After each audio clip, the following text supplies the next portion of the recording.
Riches, Richer, bienvenue dans cette vidéo où tu vas apprendre tout ce qu'il y a à savoir sur l'assurance vie. Qu'est-ce que l'assurance vie? Pour qui est-ce? Comment est-ce que cela fonctionne? Quels sont les avantages et également les inconvénients de cet outil? Et quels sont les frais liés à son utilisation? Niveau de difficulté, un rich, pas de prérequis. Du coup, c'est parti. Si tu ne me connais pas encore, je suis Geoffrey, fondateur de Rich, entreprise dont l'objectif est de t'aider à atteindre tes propres objectifs. Et pour atteindre nos objectifs, on a souvent besoin de faire appel à la finance. Avant de commencer, pense à t'abonner et à nous suivre sur les différents réseaux afin d'être informé des nouveautés et de pouvoir partager facilement l'information avec tes proches. Tous les liens présentés dans cette vidéo sont disponibles dans la description située sous cette même vidéo. Sans plus tarder, qu'est-ce que l'assurance vie? Pour pouvoir investir, c'est-à-dire avoir la possibilité de réaliser des placements sur des fonds en euros, des ETF, mais pas que, il est nécessaire de disposer d'un compte ou d'un contrat qui permettent de le faire. Il existe différentes solutions, différentes possibilités, et l'assurance vie est une de ces possibilités. Avant de rentrer dans le détail, qu'est-ce que tu vas pouvoir faire avec une assurance vie? Eh bien, tout simplement faire des placements sur des horizons de temps à court terme, moyen terme ou long terme pour réaliser des projets de vie, acheter une voiture, partir en vacances, acheter sa résidence principale, pour préparer ta retraite ou partir plutôt en retraite, et également donc pour transmettre ton capital à tes proches, qu'ils soient de ta famille ou non. Au niveau de cette assurance vie, tu pourras réaliser tes placements toi-même ou tu pourras faire appel à un expert. Et il y a énormément d'avantages au niveau de la fiscalité et de la transmission sur nos assurances vie. Cette mise en bouche étant réalisée, qu'est-ce que l'assurance vie? Eh bien, c'est tout simplement un contrat réglementé qui te permet d'investir dans de nombreux supports. Et parmi les grandes catégories de supports, on va retrouver d'un côté les fonds en euros et de l'autre côté les unités de compte. Commençons par les fonds en euros qui sont un support d'investissement que tu retrouves au sein d'un contrat d'assurance vie dont la principale caractéristique est de protéger à la fois le capital investi et également les intérêts qui sont générés par ce même capital. C'est ce qu'on appelle l'effet cliquet. Prenons un exemple. Je décide d'investir 10 000 euros sur un fonds dont la performance est de 3%. À la fin de la première année, on me délivre les intérêts, soit 10 000 euros fois 3% égale 300 euros d'intérêt. 10 000 euros de capital plus 300 euros d'intérêt, ça me donne un global de 10 300 euros. Et c'est là que l'effet cliquet entre en jeu pour bloquer, pour protéger ces 10 300 euros et éviter tout retour en arrière. Je commence donc ma deuxième année avec 10 300 euros. À la fin de ma deuxième année, j'ai 10 300 euros x 3%, ça me donne 309 euros d'intérêt composé de 300 euros d'intérêt simple et de 9 euros d'intérêt composé. 10 300 euros plus 309 euros, j'ai donc en global 10 609 euros. L'effet cliquet protège donc mon capital et les intérêts et je peux commencer comme ça ma troisième année. Tu vois apparaître sur l'écran une projection à 30 ans avec un taux fixe de 3% et en utilisant au maximum le principe des intérêts composés. Pour générer des intérêts, les fonds investissent majoritairement dans des obligations. Une obligation, c'est la part d'une dette. J'explique dans le détail ce qu'est une obligation dans ma vidéo sur le CTO et au besoin, je t'invite à aller la voir. À partir du moment où les taux des obligations sont bas, eh bien, on ne gagne plus grand-chose avec nos fonds en euros. Et en tant qu'investisseur, on pourrait être amené à se dire, mais pourquoi je ne sortirais pas mes fonds de l'assurance vie pour les placer sur un autre support, par exemple un livret A dont le taux pourrait être plus intéressant.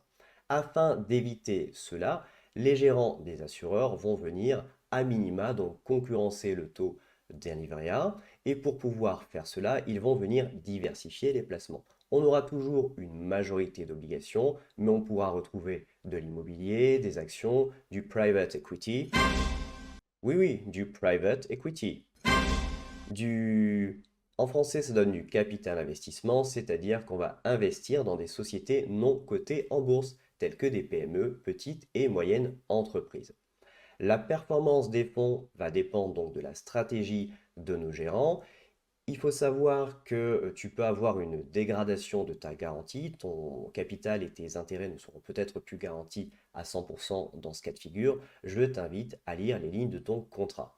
Il faut savoir également que niveau performance, il y a d'autres éléments qui rentrent en compte, tels que les frais que tu peux avoir sur ton contrat d'assurance vie.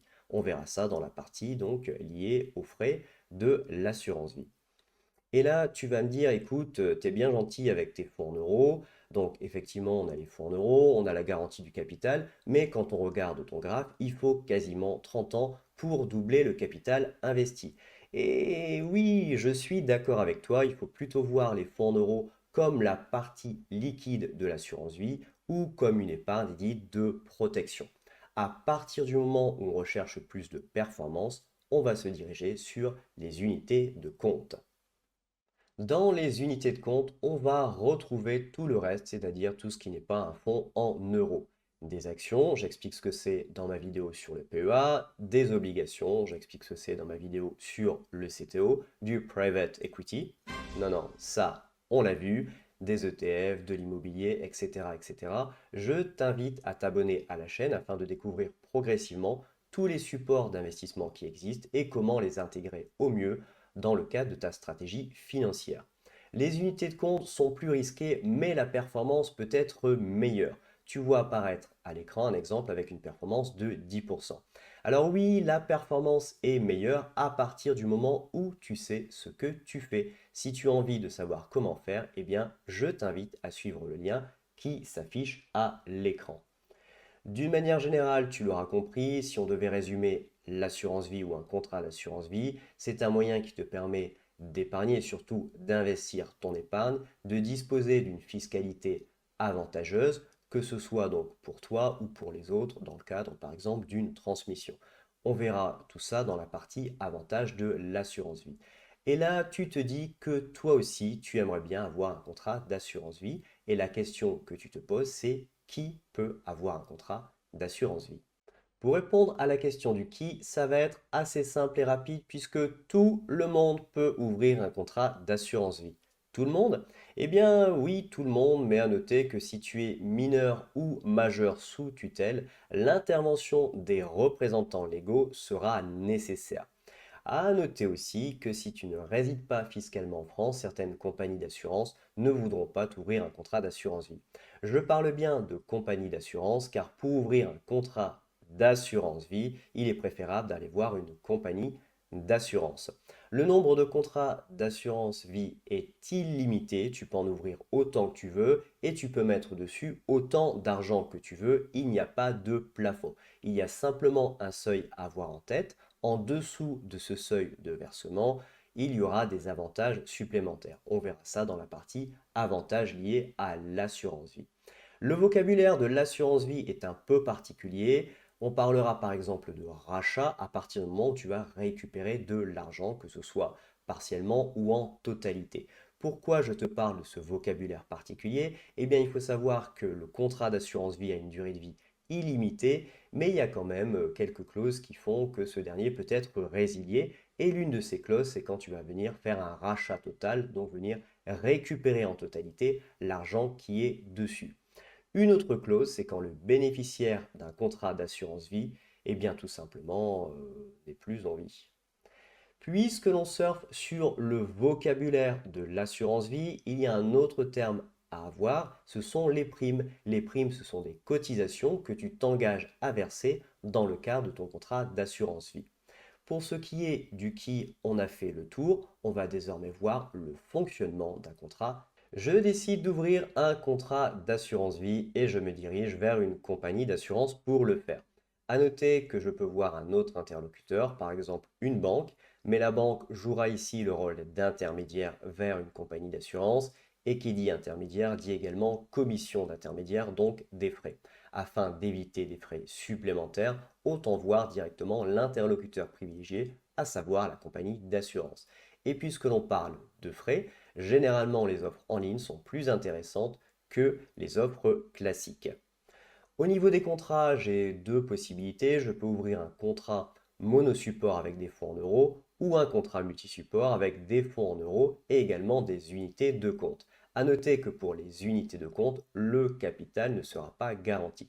En termes de gestion, il existe différentes options possibles. La gestion libre, je fais ce que je veux. Cela donc sous-entend d'avoir une certaine expérience, une certaine expertise. La gestion pilotée, je vais définir un profil prudent, équilibré ou dynamique. Et à partir de là, c'est un expert, ou en tout cas, on espère que c'est un expert qui va prendre les choses en main. On a la gestion à horizon. Là, on est plutôt sur des placements qui sont lointains et on veut avoir donc une certaine rentabilité donc à horizon. Dans ce cas-là, l'assureur va placer dans un premier temps le capital sur des supports qui sont plus risqués mais avec une performance plus importante pour faire grossir au maximum le capital et au plus on va se rapprocher des dernières années, au plus l'assureur va placer sur des supports qui sont moins performants, mais également moins risqués. Et puisque le capital devait être plus important, eh bien en termes d'intérêt, on s'y retrouvera. Et enfin, on a la gestion privée. Donc là, on a un capital qui est relativement important et on va être encadré par une équipe de professionnels qui vont nous faire un plan aux petits oignons. Tu l'auras compris, au plus la gestion est assistée, encadrée, conseillée, au plus les frais seront importants. Qui dit frais dit inconvénients, mais avant de parler des inconvénients, parlons des avantages, et ça tombe bien car c'est ce qu'on va voir maintenant. Commençons par les avantages de l'assurance vie. Dans une précédente vidéo, je disais que niveau fiscalité, à l'intérieur du PEA, on ne m'embête pas. Ici, ce sera la même chose. Tant que je reste dans le périmètre de mon assurance vie, il n'y aura pas de fiscalité. Quand je dis à l'intérieur du périmètre de mon assurance vie, ça veut dire que je ne vais pas procéder à des rachats ou à des retraits d'argent, ce qui me permettra d'utiliser au maximum le principe des intérêts composés. Les intérêts composés vont te permettre de booster ton patrimoine. Je ferai une vidéo spécifique à ce sujet très prochainement. Et puis, comme on dit, celui qui ne comprend pas les intérêts composés finit par les payer. À partir du moment où je souhaite procéder à un rachat ou faire un retrait d'argent, eh bien, on aura toujours cette fameuse période de 8 années pour avoir des avantages. C'est la date de premier versement qui fera foi. Ça ne veut pas dire qu'avant 8 ans, je ne peux pas retirer mon argent, ça veut juste dire que si je le retire, je n'aurai pas d'avantage. Après 8 ans, si je retire mon argent, j'aurai des avantages. Et de quels avantages on parle exactement? Eh bien, des avantages en termes de fiscalité, des avantages en termes d'imposition. Tout d'abord, au niveau de l'imposition, je ne serai imposé que sur ce qui a été gagné. Dit autrement, sur les gains. Prenons un exemple. J'investis 10 000 euros à 10%. À la fin de ma 10e année, j'aurai donc 25 937 euros. Ces 25 937 euros sont composés de 10 000 euros de capital investi, de primes qui ont été versées, et de 15 937 euros donc d'intérêt, donc de gains. Mes 15 937 euros seront ma base imposable. Au niveau de l'imposition, j'aurai deux composantes. J'aurai 17,2% de prélèvements sociaux et j'aurai, si je suis dans le cadre du PFU, le prélèvement forfaitaire unique ou flat tax, 12,8%. À noter que je fais un détail sur le PFU au niveau de ma vidéo sur le CTO et j'explique également l'option sur le barème de sur le revenu. Si jamais ça t'intéresse, tu peux voir ma vidéo sur le CTO. Ici, dans l'exemple qui suit, je vais continuer sur le PFU. Donc ma base imposable est de 15 937 euros. Je commence par les prélèvements sociaux, donc x 17,2%. Ça me donne un peu moins de 2800 euros de prélèvements sociaux. J'arrive au niveau de l'impôt sur le revenu. Il faut savoir qu'il y a un avantage, à savoir un abattement de 4 600 euros par an et par personne. Donc si on en coupe, ça fait 9 200 euros. Je vais partir du principe qu'en étant solo, donc 15 937 euros moins 4 600 euros, ça me donne 11 337 euros. C'est ma base imposable pour l'impôt sur le revenu. Au niveau de l'impôt sur le revenu, si j'ai versé moins de 150 000 euros sur l'ensemble de mes contrats d'assurance vie, j'aurai un taux réduit à 7,5%. Donc 11 337 fois 7,5%, ça me donne 850 euros d'impôt sur le revenu. Si par contre j'ai versé plus de 150 000 euros sur l'ensemble de mes contrats d'assurance vie, eh bien là j'aurai le taux classique de 12,8%, ce qui me donnera donc un total de 1 450 euros. J'ai sous mes yeux donc les deux cas de figure avec les différentes impositions qui sont là. Je sais, ça fait beaucoup de mathématiques, mais au travers de cet exemple, on sait exactement comment fonctionne donc la partie imposition sur les rachats ou les retraits. On va continuer avec les avantages en parlant donc de la garantie du fonds en euros. Donc ça, on avait déjà parlé. Je vais passer donc rapidement dessus et passer sur un autre avantage qui est donc la transmission ou la donation. Il faut savoir qu'en termes de donation ou en termes de transmission, il y a énormément de cas de figure qui existent, certains plus avantageux que d'autres. Et le pire cas de figure, on a une imposition à hauteur de 60%. Ça veut dire que le bénéficiaire ne touche plus que 40%, donc un petit peu moins de la moitié. Au niveau de l'assurance vie, on va avoir donc un gros avantage à ce niveau-là. Il faut savoir qu'on peut choisir autant de bénéficiaires qu'on veut, on peut changer de bénéficiaire autant de fois qu'on veut, si le besoin s'en fait sentir, il faudra juste rédiger une clause bénéficiaire et donc la tenir à jour. On peut se faire aider par des experts, notamment des notaires, pour ces fameuses clauses. Et puis donc sur cette fameuse transmission, on aura un abattement de 152 500 euros par assuré et par bénéficiaire. On va prendre un exemple. Imaginons un assuré un parent, par exemple, qui veut transmettre 152 500 euros. Et bien du coup, il y aura un abattement de 152 500 euros. Donc si la transmission est en ta faveur, mais tu n'auras pas d'imposition dessus. Le deuxième assuré, un autre parent par exemple, veut faire la même chose, il transmet 152 500 euros, et bien du coup, il n'y aura pas d'imposition non plus dessus. Et ça, c'est pas moi qui le dis, c'est le Code général des impôts dans son article 990I, si jamais tu as envie de le consulter. Il faut savoir que cet avantage, il fonctionne à partir du moment où l'assuré a versé ses primes avant ses 70 ans. À partir du moment où il a versé les primes après ses 70 ans, eh bien la règle n'est plus la même. L'abattement est simplement de 30 500 euros sur l'ensemble des bénéficiaires. Et oui, c'est plus du tout la même chose. Au niveau des avantages, pour en donner un petit dernier pour la route, on peut procéder à de l'achat fractionné. J'explique dans le détail ce que c'est dans mes vidéos sur le CTO. Pour faire simple, il y a une action qui vaut par exemple 1000 euros. Je veux investir 100 euros dans cette action, donc ça correspond à 10%. Eh bien, je peux le faire, c'est relativement simple à faire. Et je profite de cet achat fractionné pour passer des avantages aux inconvénients. En effet, s'il est si simple de faire un achat fractionné, c'est tout simplement parce que c'est l'assureur qui va acheter l'action, donc c'est l'assureur qui va détenir le titre de propriété. Autrement dit, en cas de faillite ou en cas de défaut de l'assureur, eh ben toi, tu n'as aucune garantie. C'est la raison pour laquelle il existe un fonds de garantie, le FGAP, fonds de garantie assuré personne, qui te couvre à hauteur de 70 000 euros, à ne pas confondre avec le FGDR, fonds de garantie des dépôts et résolutions, qui te couvre à hauteur de 100 000 euros par établissement bancaire. Au niveau donc des autres inconvénients, il faut savoir que tous les contrats d'assurance vie ne proposent pas les mêmes supports d'investissement. Donc s'il y a des supports qui ont ta préférence, eh bien vérifie qu'ils soient bien dans ton contrat d'assurance vie. Et puisque l'on parle de support, il faut savoir qu'en fonction des supports et des profils, eh bien l'assurance vie n'est peut-être pas la meilleure chose à faire. Imaginons que tu aimes prendre par exemple investir sur des actions et que tu as un certain type de profil. Eh bien, quand tu as besoin de réactivité, tu ne l'as pas forcément au niveau d'un contrat d'assurance vie. Certains assurés l'ont vu lors des annonces des frais de douane par les USA il y a peu de temps.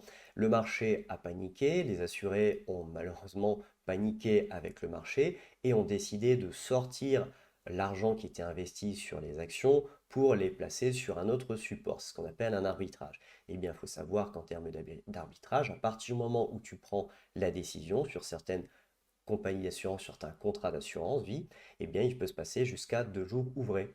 Donc, comme je le disais, en termes de réactivité, c'est vraiment pas terrible. Au niveau donc de l'assurance vie, on va continuer avec un élément aussi négatif, donc un inconvénient, c'est quand tu veux transférer ton assurance vie. Il faut savoir qu'on peut résumer tout ça en une seule phrase. Un transfert d'assurance vie, ça se résume à la modification d'un contrat monosupport en contrat multi-supports au sein d'un même assureur. Autrement dit, si ton contrat est mauvais de base, quitte à perdre l'antériorité, parfois il vaut mieux le changer. Et quand je dis mauvais de base, généralement on parle des frais. Au niveau des frais, il y en a quelques-uns. Tout d'abord, les frais de dossier qui sont liés à l'ouverture de ton contrat d'assurance vie. Les frais de versement liés au versement, donc les fameuses primes que tu vas verser. Les frais de gestion de contrat qui sont un pourcentage annuel de ton contrat. Les frais de gestion des fonds, donc ça n'a pas vraiment à voir avec ton contrat d'assurance vie, c'est plutôt les fonds sur lesquels tu vas te placer, sur lesquels tu vas investir. Les frais d'arbitrage, donc à chaque fois que tu vas changer de support d'investissement. Les frais de pilotage, donc on l'a dit, au plus tu seras libre, ben, au moins tu auras de frais, au plus tu seras conseillé, guidé, encadré, au plus les frais seront importants. Et enfin, les frais de sortie, à ne pas confondre avec la partie PFU, flat tax, imposition. Là, les frais de sortie, c'est l'assureur qui les touche. Pour bien comprendre les frais et l'impact de ces frais sur ta performance, tu vois apparaître sous tes yeux donc un exemple. Dans cet exemple, on est parti du principe qu'on a des primes à hauteur de 200 euros par mois, que la performance est de 10%, et donc d'un côté tu as un bon contrat, de l'autre côté tu as un contrat qui est un peu moins bon. Tu vois donc l'évolution du capital au fur et à mesure donc, que le temps passe, et tu vois complètement à droite dans le tableau la différence entre le meilleur contrat et le contrat qui est un petit peu moins bon. Donc la conclusion est évidente, les frais vont venir plomber ta performance et c'est la raison pour laquelle je disais que parfois quand on a un contrat, même s'il a plus de 8 ans et qu'on a l'antériorité, eh bien il vaut mieux le résilier parce que niveau prêt, on ne s'y retrouve pas. Voilà, au niveau de l'assurance vie, on a fait le tour. Tu as toutes les informations à présent sur ce sujet. Et puisque tu as toutes les informations, eh bien maintenant, c'est à toi de jouer. Si tu souhaites définir tes objectifs et atteindre ces mêmes objectifs, rends-toi sur reach.vision. Tu y trouveras des articles afin de comprendre l'essentiel, des produits afin de maîtriser les règles du jeu et de gagner la partie, des opportunités, je vais te donner ici un gros coup de pouce financier afin d'accélérer ta vitesse financière et la newsletter afin d'être informé en direct de ce qui se fait de mieux. Et puisqu'il te reste à cliquer, et bien maintenant, c'est à toi de jouer.